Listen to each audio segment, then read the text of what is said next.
doctora María José quería que tomara otra vez la lista, pero es innecesario, así que le voy a decir que son los mismos, no vale la pena tomar 2 veces la lista. Así que, ¿qué entendemos por vacuna? Existen muchos conceptos, como por ejemplo, que son preparados, pero así como un concepto más adornado, podríamos decir que son productos biológicos que contienen uno o varios antígenos que se van a administrar con un objetivo. ¿Cuál va a ser dicho objetivo? Producir una respuesta en nuestro sistema inmunitario. O sea, que este estímulo sea capaz de desencadenar una respuesta inmunitaria. Este estímulo lo que va a hacer es simular una infección natural, lo cual va a producir cierta respuesta inmune específica. Y ahí estamos previniendo contra las enfermedades. Es como que cuando te vacunan, simulas la enfermedad sin haberla tenido y eso te va creando anticuerpos y todo el mecanismo inmunológico que se activa y es la protección después contra dicha enfermedad.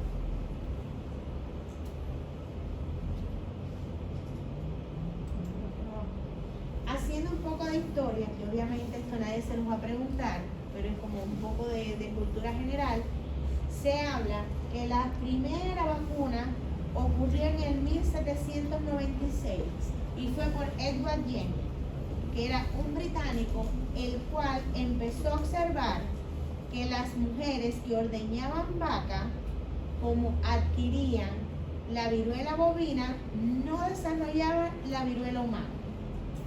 Y eso como que le dio un switch y empezaron a investigar y la primera inoculación se la hizo a un niño de 8 años, hijo de su jardinero, que le inyectó, bueno, no hay muchos detalles de cómo le inyectó, las medidas de asepsia, antisepsia, eso la literatura no la describe, pero que le inyectó el contenido de esas llagas de la viruela bovina al niño y después lo puso en contacto con la enfermedad y el niño nunca la desarrolló. Así que esos son los primeros datos históricos en cuanto a la vacunación en esa forma en el 1796. Sin embargo, ya en el siglo XX, obviamente que deben haber escuchado hablar de Louis Pasteur, que hizo múltiples descubrimientos, y ahí empezó la administración de las vacunas como tal, y su nombre vacuna es en honor a vaca, que fue la primera pista que se tuvo sobre las vacunas en cuanto a las mujeres que ordeñaban la vaca que no padecían la viruela. Que dicho sea de paso, la viruela en aquella época, estamos hablando siglo XVIII, era la causante de muchas muertes. Incluso se dice que en algunas momias y algunos restos fósiles se han visto personas con restos de viruela. Así que esa es la historia, a grosso modo, de la vacunación. Aquí le puse una breve secuencia del año en el que se fueron descubriendo las vacunas. Las últimas obviamente han sido las del COVID, que tenemos varias vacunas, y que lo que sí se ha sabido que la respuesta tan rápida que tuvo para el surgimiento de las vacunas del COVID fue basado, entre otras cosas, en todos los estudios previos, incluso en los estudios que se han hecho para encontrar una vacuna contra el VIH que aún no se logra. Pero recopilando estudios e investigaciones, por eso en tan poco tiempo en diferentes lugares del mundo surgieron las diferentes vacunas que tenemos para el COVID. ¿Usted puede poner los pantalla grande? ¿Cómo lo hago? A ver, aquí en compartir. Ahí, malo. El otro. La completa. Gracias. Ya, decía, no me sale. Ya, pero bueno, ahí van a ver una secuencia desde el 1967, igual no es objetivo de examen que ustedes tengan que aprenderse en qué año surgió cada vacuna. Eso se los digo para que no se torturen mucho, se los puse a modo de historia y de un poco de cultura general. Porque los primeros indicios, como le decía, 1796 contra la viruela, después Louis Pasteur lo perfeccionó y las últimas vacunas que tenemos han sido las del COVID-19. Ahora, en cuanto a la inmunidad, podemos hablar de inmunidad adquirida porque la connatal es con la inmunidad con la que nacemos Y la inmunidad adquirida es la inmunidad que vamos adquiriendo a lo largo de toda la vida. Y puede ser o puede producirse de dos formas, inmunidad activa o inmunidad pasiva. La inmunidad activa va a producirse en respuesta a dos cosas, infecciones o vacunación. Y la vacunación, como les comentaba, no es más que simular la enfermedad en el organismo de alguna forma para producir la respuesta sin haber estado en contacto con la enfermedad. Es un efecto protector que puede ser natural en el caso de los anticuerpos que nuestro organismo desarrolla al estar en contacto con una infección, o puede ser artificial, que son los anticuerpos que se desarrollan como respuesta a la vacunación. Y en cuanto a la inmunidad pasiva, puede ser natural o artificial. ¿Qué entendemos por inmunidad pasiva natural? Aquella inmunidad que recibimos básicamente por dos vías. Durante el embarazo, toda la respuesta inmunológica que el niño recibe de su mamá, y después a través de la lactancia materna, que también le transmite ciertos anticuerpos que lo van a proteger de ciertas enfermedades. Y ya la artificial, pero pasiva igual, es cuando recibimos anticuerpos, bien sea por un medicamento, por una inyección, por gamma globulina, que es pasiva porque no hemos estado en contacto con la enfermedad, pero es artificial. Ahora, hay muchas clasificaciones de las vacunas.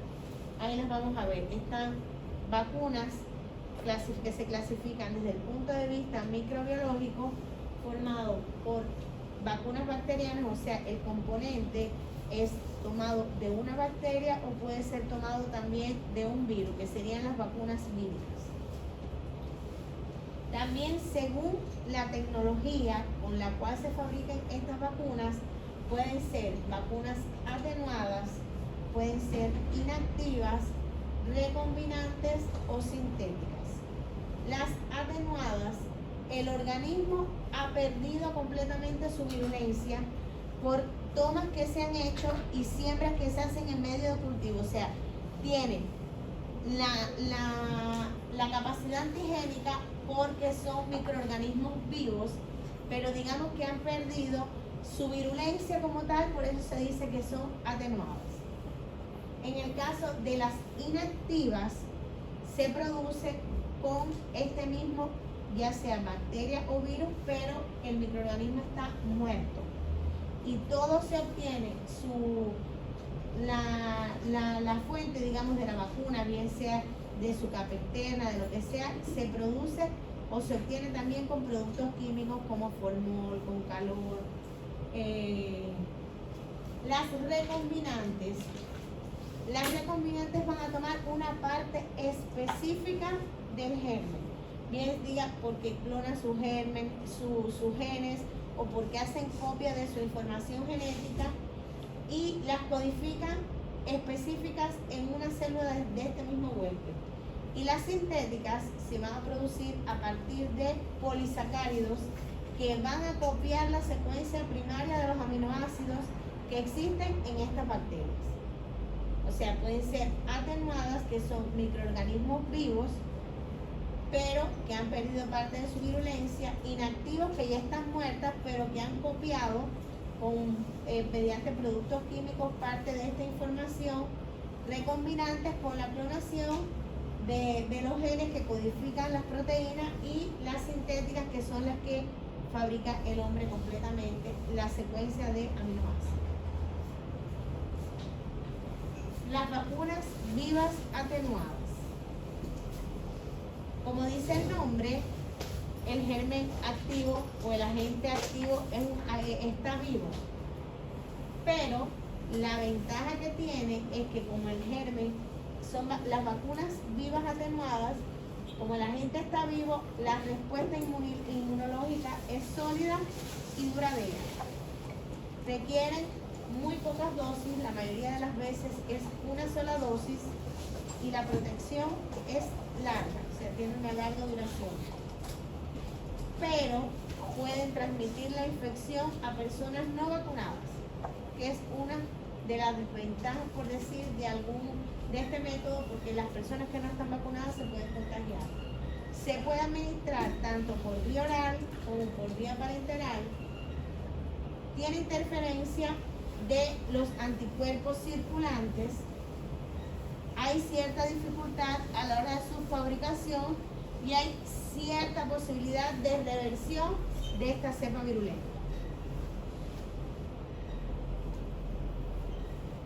De las vacunas vivas, las vivas atenuadas que le hablaba anteriormente, por vía parenteral, ¿cuáles vamos a tener? La BCG, trivírica, varicela y fiebre amarilla. Y aporte por vía oral las vacunas de los rotavirus. Recordar que son virus vivos atenuados. Ahora, entre las vacunas inactivadas, no pueden replicarse. O sea, esta la ventaja que tiene sobre todo es que no tiene riesgo para los pacientes inmunodeprimidos. Porque la anterior, las vivas atenuadas, el paciente que esté inmunodeprimido, usted le administra una vacuna con un virus vivo, puede ser una respuesta catastrófica porque el paciente está inmunocomprometido y no tiene cómo defenderse ante las vacunas. Su desventaja, por decir de alguna forma, requieren de varias dosis porque su efecto es en un menor plazo. No es como las que son vivos atenuados, que con una dosis tienen una larga duración. Aquí puede incluso necesitar varias dosis porque tienen corta duración. Solo inducen inmunidad humoral. No es posible la difusión de la enfermedad a los no vacunados, que era una de las ventajas que tenía la anterior. Son más estables, generalmente se administran solo por vía parenteral. Son más estables, no se replican en el huésped, tienen menos interferencia de los anticuerpos circulantes y su fabricación es más sencilla. Dentro de las inactivadas, como ejemplo, tenemos la polio parenteral, que ya prácticamente la polio es toda defensa de la vía oral, la de las rabias, hepatitis A, influenza, la pertusis completa, y las fraccionadas que tienen componentes purificados. En una parte está la influenza, hepatitis B, la del papilomavirus y la pertusis acelular.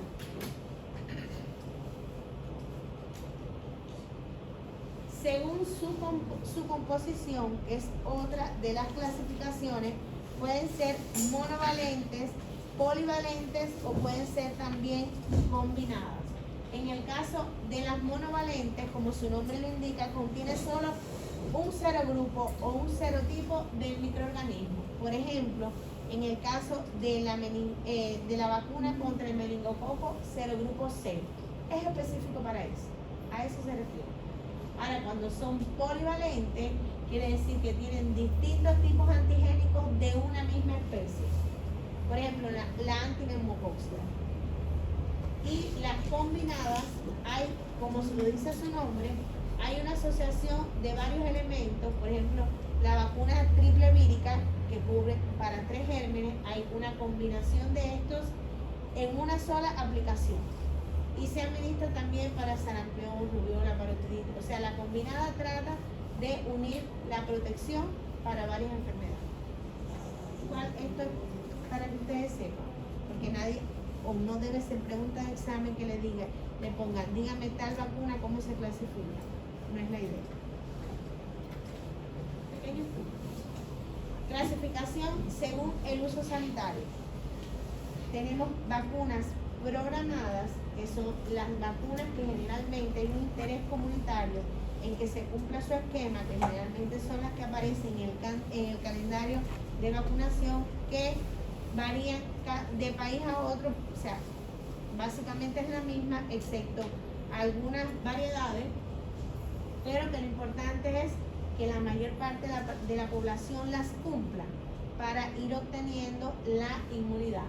Y las vacunas no sistemáticas, que son aquellas en las que hay un interés particular, personal. Por ejemplo, una persona que, por ejemplo, viaje a África, tiene que ponerse ciertas enfermedades como la vacuna contra la fiebre amarilla, una serie de vacunas que al lugar donde van las necesita para protegerse, pero no son de interés sistemático, porque por ejemplo aquí en Chile no vamos a ponernos a todos contra la fiebre amarilla. De hecho, en Cuba tampoco se pone, solo se pone, por ejemplo, aquellas personas que van a un lugar donde hay esa enfermedad endémica como para proteger.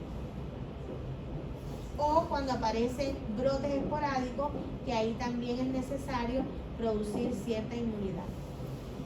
Por eso se llaman no sistemáticas, porque no son obligatorias. Bueno, obligatoria no es ninguna, pero no deben cumplirse ni son de tanto interés.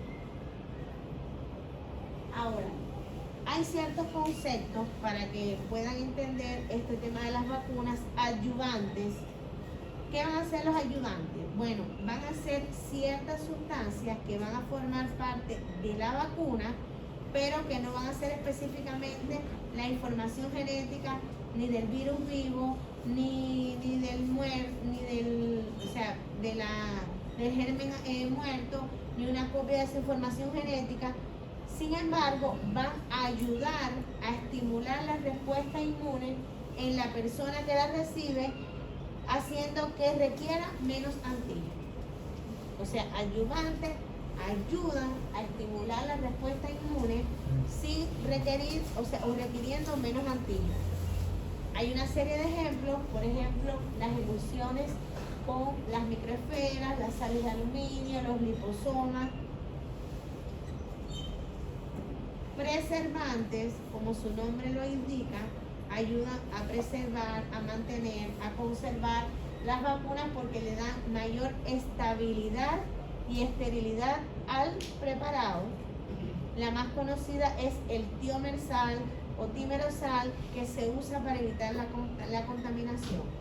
Actualmente se está tratando de que las vacunas tengan la menor cantidad de este componente porque hay personas que son alérgicas al timerosal. Entonces, pero se ha visto que es un buen preservante. Y lo otro, bueno, que todas las vacunas deben trasladarse con la adecuada cadena de frío que necesita, porque si no cumplen con la cadena de frío, aunque tenga los preservantes que tenga, se deteriora y se pierde el producto. Los aptenos. Aquí yo traté de ponerle un dibujito que no van a ser más que proteínas transportadoras o carrier, que van a mejorar la respuesta inmune ante determinados antígenos. Ahí, como vemos, está el apteno solo, que se une a la proteína y hay una mayor respuesta, sobre todo a nivel de los linfocitos. Ahora, definiciones importantes desde el punto de vista de la vaccinología. Reactogenicidad, que no van a ser más que los efectos colaterales que pueden aparecer, lo mismo después de la administración de una vacuna, que también puede aparecer cuando usted le administra cualquier otro tipo de medicamento. Pero se llama así desde el punto de vista vaccinógeno o vacunatorio, reactogenicidad.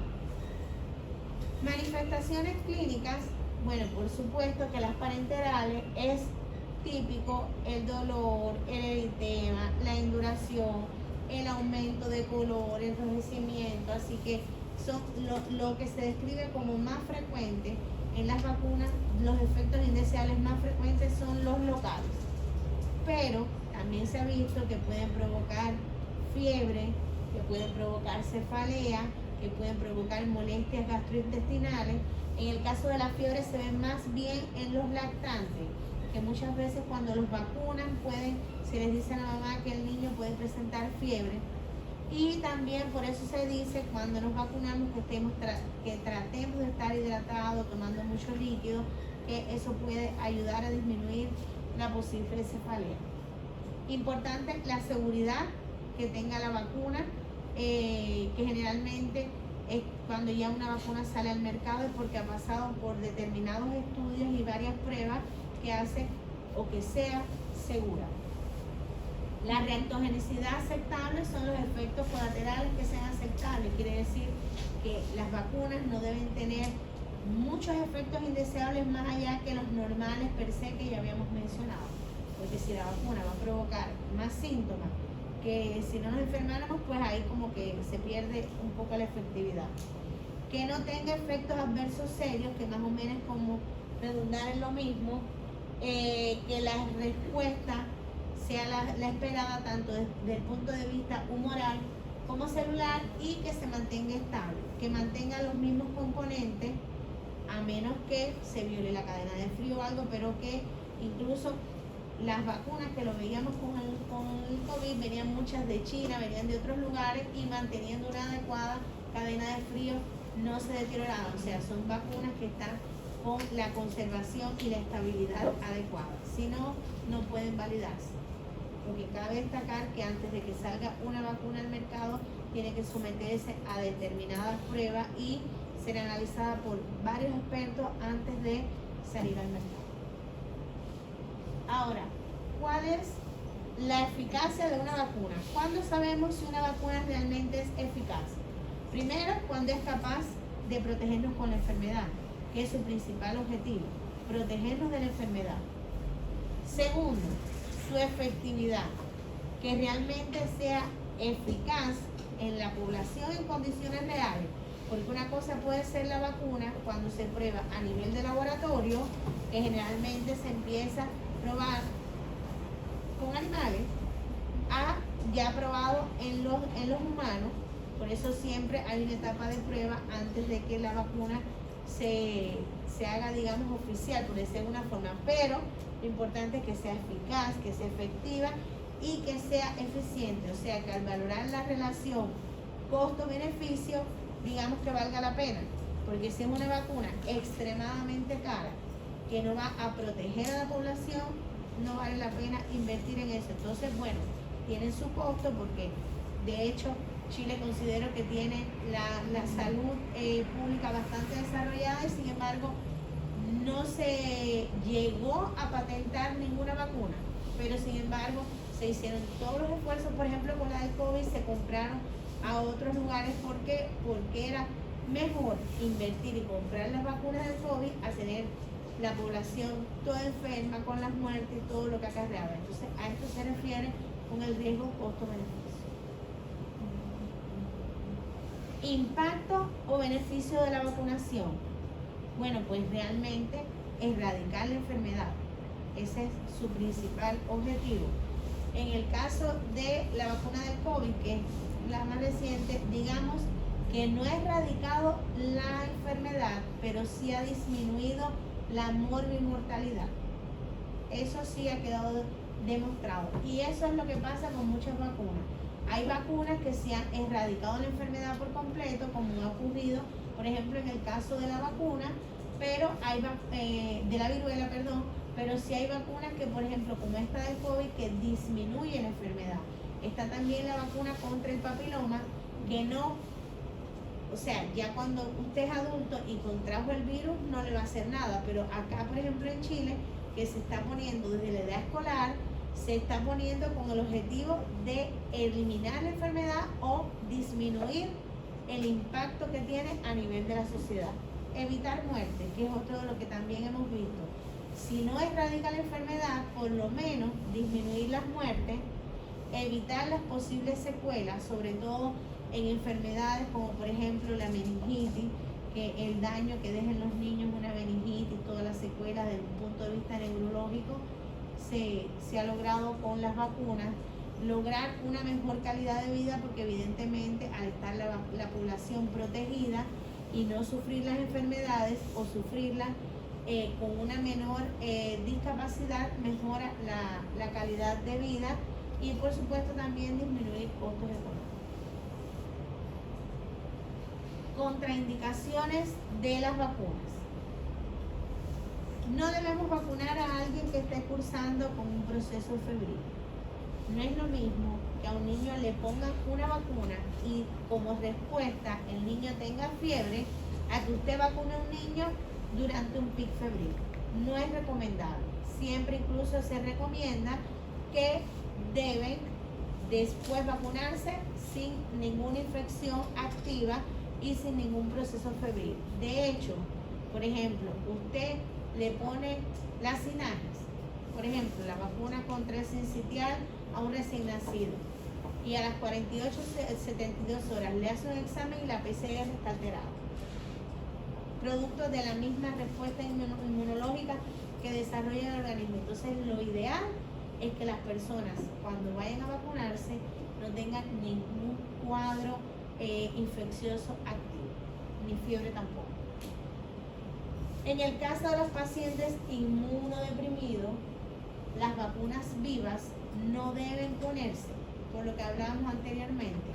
Si el paciente no puede defenderse por su estado, por su inmunosupresión, y usted le pone una vacuna o un virus vivo, es como que le está sometiendo al paciente a que pase por la enfermedad cuando es un paciente que no tiene las herramientas para defenderse desde el punto de vista inmunológico. Por tanto, siempre en los inmunodeprimidos están contraindicadas las vacunas con los virus vivos.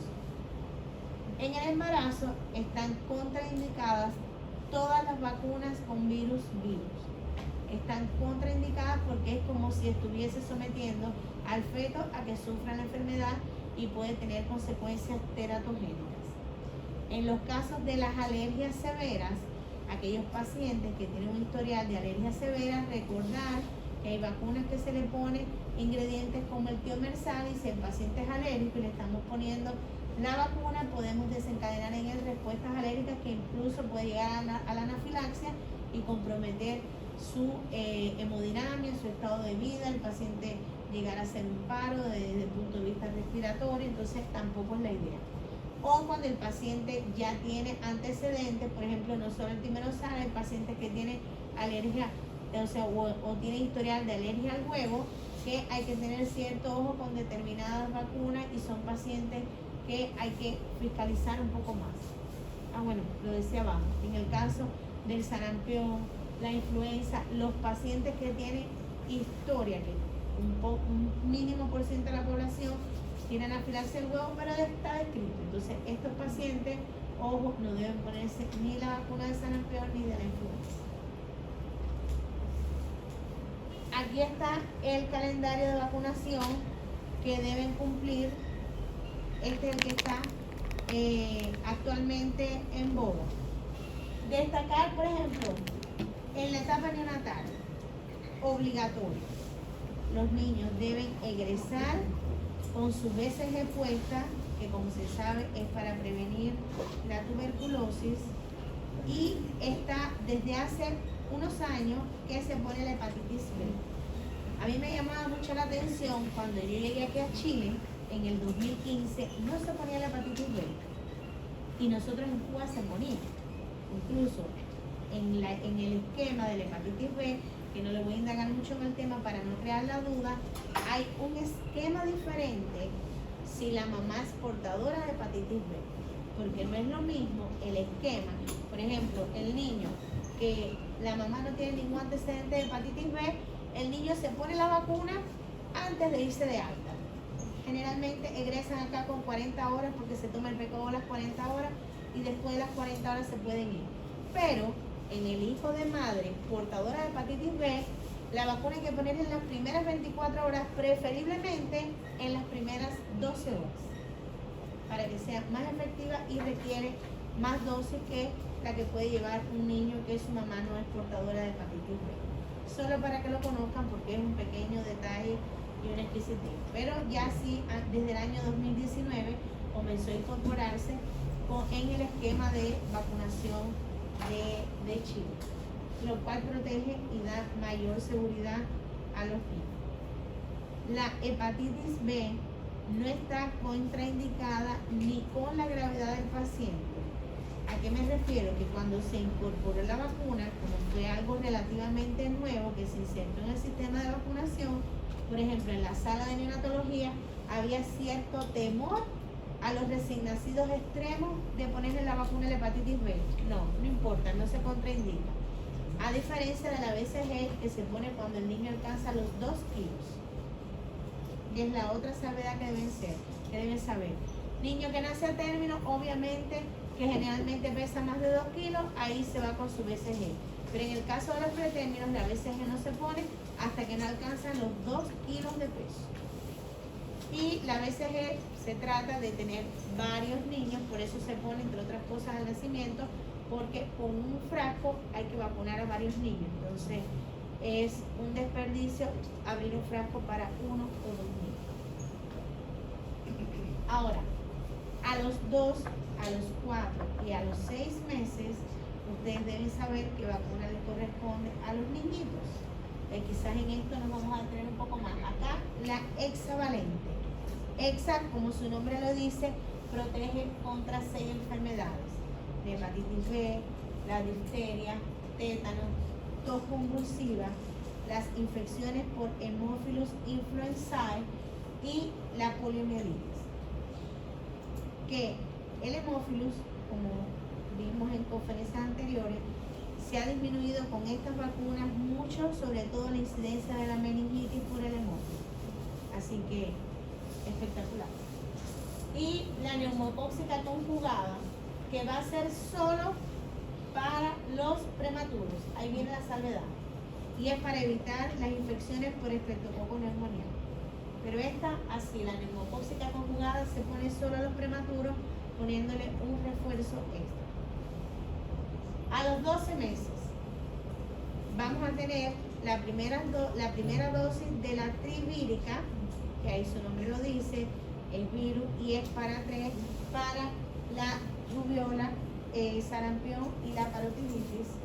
También está la meningocóxica conjugada, que bueno, su nombre también lo indica, para evitar la infección por Neisseria meningitidis, y la neumocóxica conjugada, que habíamos visto que a los 2, 4 y 6 meses se ponía a los prematuros. Acá se pone a todos los niños.